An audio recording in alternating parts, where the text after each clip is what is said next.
Olá, gente! Meu nome é Raíssa e hoje a gente vai trocar uma ideia sobre o Sistema de Informações para a Infância e Adolescência, o CIP-ECT.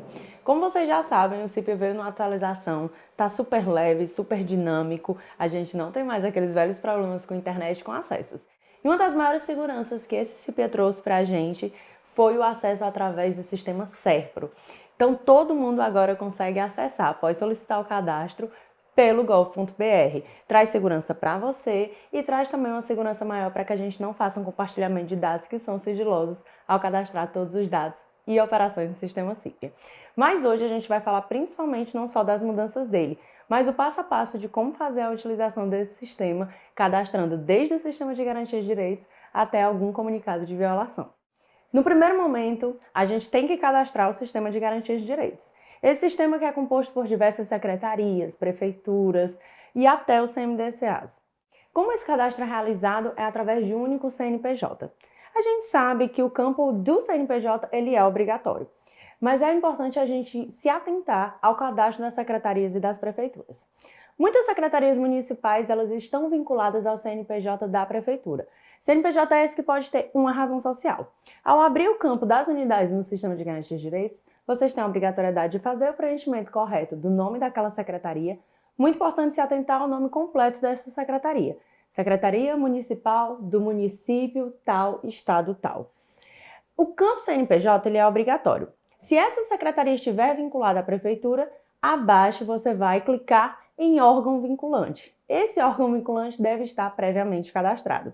No caso da sua secretaria estar vinculada à prefeitura, o primeiro cadastro que deve ser realizado é o da prefeitura com o CNPJ da mesma. Depois, você vai clicar em órgão vinculante e vai vincular aquela secretaria à prefeitura. Nas informações do órgão que você está cadastrando dentro do sistema de garantia de direitos, é importantíssimo se atentar às informações principais. Além do CNPJ, no campo mais abaixo você vai verificar o e-mail e o telefone. Nesse e-mail, todas as suas notificações e requisições serão enviadas para esse sistema de garantia de direitos. Por isso a importância de sempre estar atualizado os e-mails do sistema de garantia de direitos. Esse primeiro momento é o cadastro mais importante, onde vocês vão cadastrar todos os atores, aqueles que vocês requisitam serviços, como Centro de Referência da Assistência Social, incluindo sempre o nome do município, levando em consideração que tem diversos estados que têm nomes de município iguais aos nossos.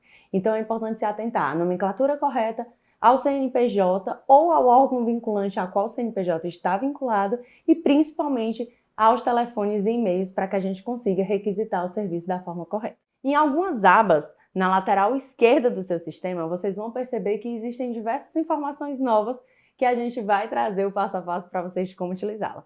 Uma delas é a informação externa. A gente sabe que no diário exercício do conselheiro tutelar, a gente recebe diversas pessoas que procuram informações como pensão alimentícia, às vezes maus tratos com o idoso, que não são de competência do conselho tutelar. Mas o Conselho Tutelar é órgão de porta aberta para a comunidade.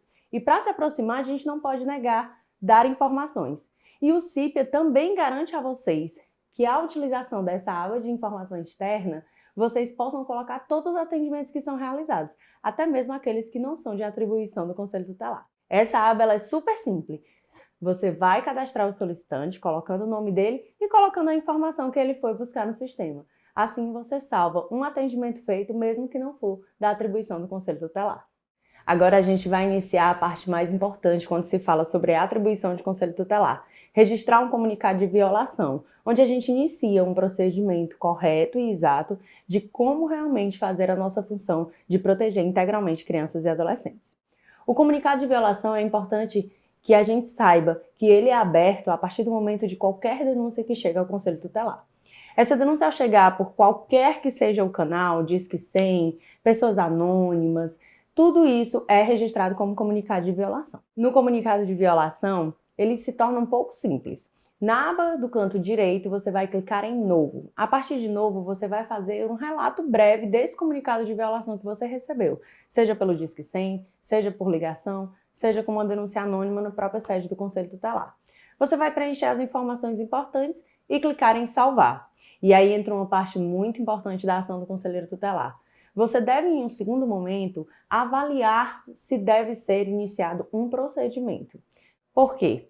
Porque a partir do momento que você recebe a denúncia, você precisa fazer a averiguação correta dela. E aí vai da função e do dia a dia do Conselho Tutelar. Como é feita essa averiguação no município de vocês? É visitas em loco? É alguma averiguação mais profundamente? É chamar os pais? Nisso, vocês fazem essa averiguação e vão fazer a avaliação desse comunicado. A avaliação desse comunicado ela é feita como improcedente ou procedente. Ao realizar uma avaliação como improcedente, automaticamente esse comunicado de violação ele é encerrado. Ao julgar como procedente, a gente passa agora a fazer o exercício do procedimento. É de fato onde a gente vai avaliar tudo isso, fazer todo o sistema de proteção dessa criança e principalmente fazer as requisições necessárias para o atendimento e proteção integral. Ao abrir um procedimento, é necessário que a gente entenda se esse procedimento ele é individual ou coletivo. Ao registrar uma denúncia contra grupos específicos, e aí a gente pode utilizar o exemplo de uma comunidade quilombola que não está tendo acesso à vacinação. Isso é uma denúncia com uma natureza coletiva. Por quê? Porque a gente vai abrir um procedimento que atenderá toda aquela comunidade. No geral, no dia a dia do Conselho Tutelar, pelas experiências vividas e compartilhadas, a gente entende que a maior parte das denúncias são recebidas de natureza individual. Com isso, a gente vai abrir um procedimento de forma individual. A gente vai clicar em novo, colocar o tipo de violação de natureza individual e vai iniciar o procedimento através do sistema CIP-ECT. A partir do momento que você salva lá atrás o comunicado de violação, ele gera um procedimento, a partir do momento que você avalia como procedente. Avaliado esse comunicado de violação como procedente, a gente vai ter o procedimento aberto com um número e um código. Esse código você vai acessar na aba de procedimentos e lá vai constar todo o histórico para que a gente inicie esse processo de cadastro. O primeiro momento muito importante é o cadastro dessa criança ou desse adolescente que teve o seu direito violado. Como ele é feito? No próprio procedimento tem uma aba de cadastrar criança e adolescente. No cadastro da criança e do adolescente, a primeira coisa, a gente vai fazer o cadastro dessa criança e primeiro pesquisar se ela não existe previamente no nosso sistema. Lembrando que na nova atualização, esse sistema ele não aceita dados duplicados. É importante a gente se atentar corretamente à escrita e ao nome completo dessa criança conforme o registro de nascimento. Dentro da aba de crianças e adolescentes, a gente tem um cadastro completo. Se é Nasturo, que é uma opção que a gente não tinha e essa nova atualização trouxe para nós. A gente tem também a opção de falar sobre o endereço daquela criança. Antigamente, no antigo sistema CIPIA, a gente falava muito de um bairro num contexto geral. Nesse novo CIPIA, a gente pode colocar o bairro central e também cadastrar em formatos de distrito, que sabemos que é uma realidade dos nossos municípios cearenses. Então, ao cadastrar essa criança com pai, mãe, é importante colocar também se ela tem o registro ou não. Ao identificar que essa criança não tem essa documentação, a gente precisa se atentar e abrir também um registro dessa violação, que é a falta de acesso ao registro de nascimento. Após o devido cadastro da criança ou do adolescente que teve seu direito violado, uma aba mais abaixo você vai encontrar o cadastro do responsável. Você deve vincular essa criança ao responsável, a um adulto de referência. Necessariamente não mãe especificamente ou pai, mas sim um adulto que referenciou e que faz a proteção daquela criança num contexto de família que a gente hoje conhece e respeita. Ao cadastrar esse adulto, ele vai ser o seu contato e também poderá receber os termos de advertência pela responsabilidade direta com aquela criança.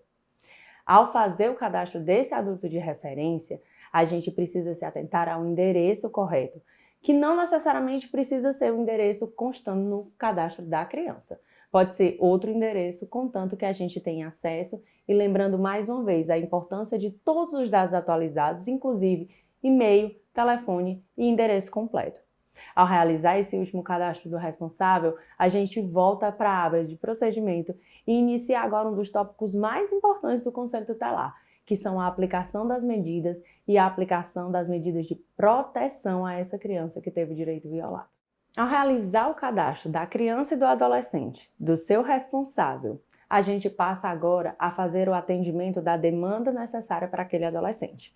Primeiro tópico que nós iremos cadastrar é o direito violado desse adolescente ou dessa criança.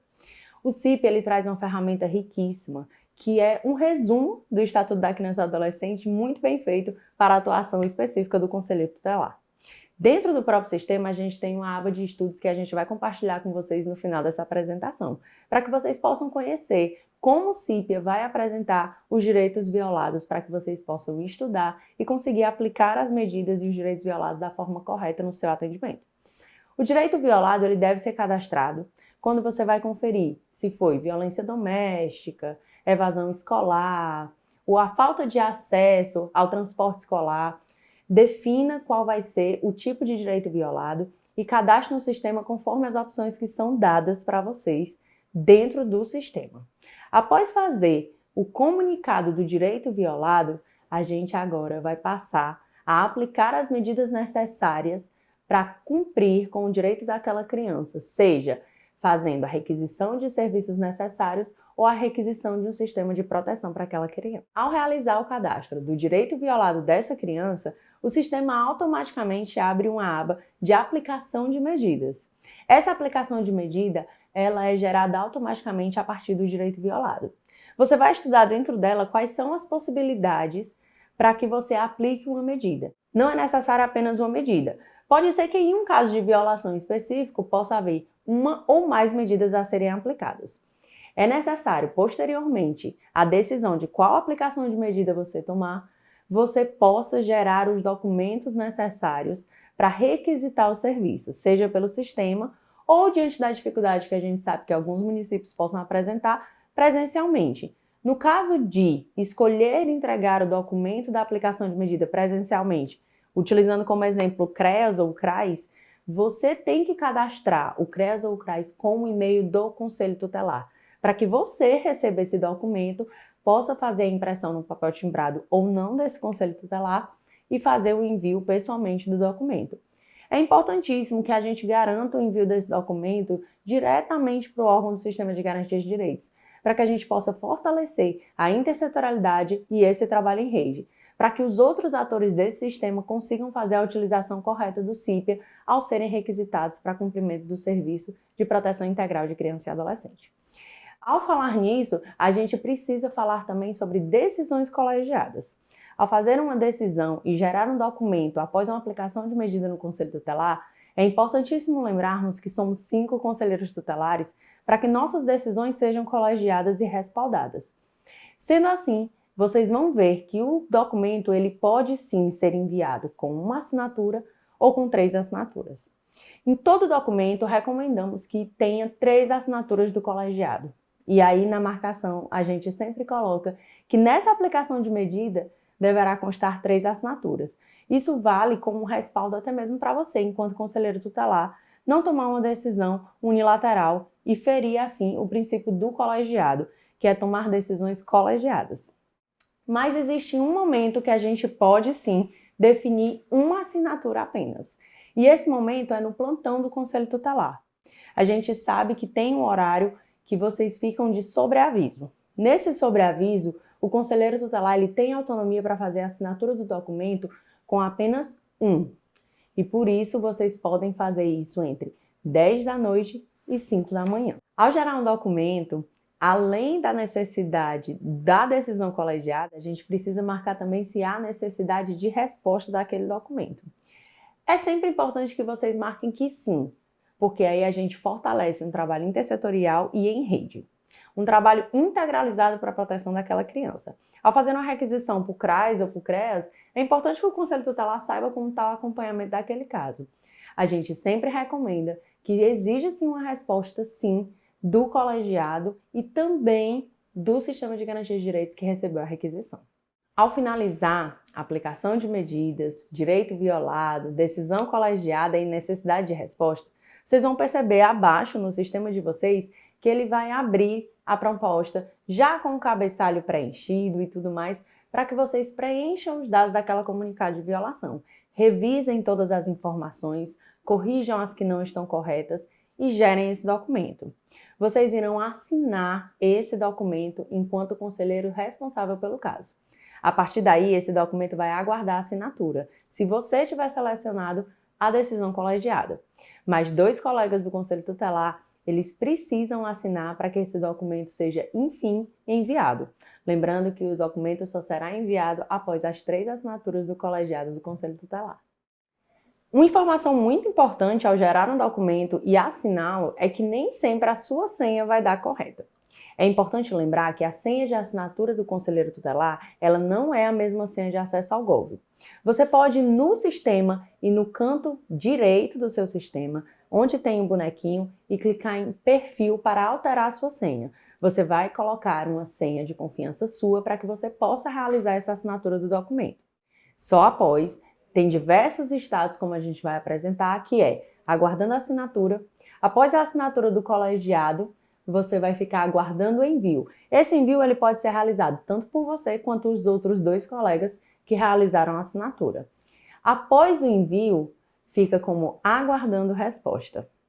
Existe um tempo que pode ser definido pelo conselheiro tutelar para o envio dessa resposta ao conselho. A gente sabe das dificuldades quando se trabalha em rede, em trabalhar também essa questão de dar prazos. Então a gente pede para utilizar o princípio de razoabilidade. A gente sabe que todos nós estamos sobrecarregados. Então vamos utilizar, quando a gente pensar numa questão de violação de direitos, usar razoabilidade para que a gente possa dar um prazo real à resposta que possa ser utilizada. Nisso, a gente tem o aguardando resposta e o expirado. O expirado aparece quando ultrapassa o prazo dado pelo conselheiro tutelar para a resposta daquele órgão. E aí a gente pode fazer a reiteração desse pedido, que também é uma nova opção desse sistema. Ao reiterar o pedido, você dá um novo prazo para que se cumpra e dê uma resposta ao conselho tutelar de como está sendo feita a aplicação daquela medida e a proteção daquela criança ou adolescente que teve seu direito ameaçado ou violado. Durante esse processo de fazer um procedimento e de acompanhar esse procedimento, é importante que um conselheiro tutelar, o mesmo que abriu esse procedimento, ele seja responsável pelo seu caso, acompanhando sempre se houve resposta, como está a condição de acompanhamento daquela criança ou daquele adolescente.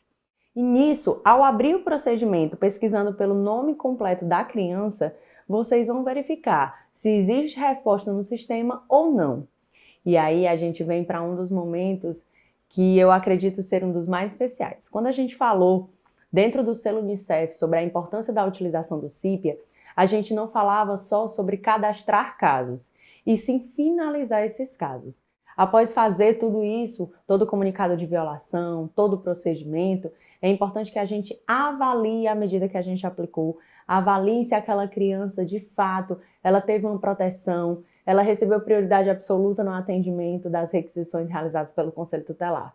E agora a gente passa para a parte final do nosso atendimento, a avaliação da medida que a gente aplicou, a avaliação do trabalho que a gente realizou. Para finalizar, a gente vai avaliar esse documento. A gente tem 2 formas de abrir esse documento, ou clicando em procedimento, pesquisando pelo nome da criança, ou na aba de modelos de documentos. Nessa aba, você vai pesquisar o documento gerado por você e ter 3 opções de avaliação: atendida, não atendida ou atendida parcialmente. Atendida parcialmente pode ser uma especificidade do atendimento.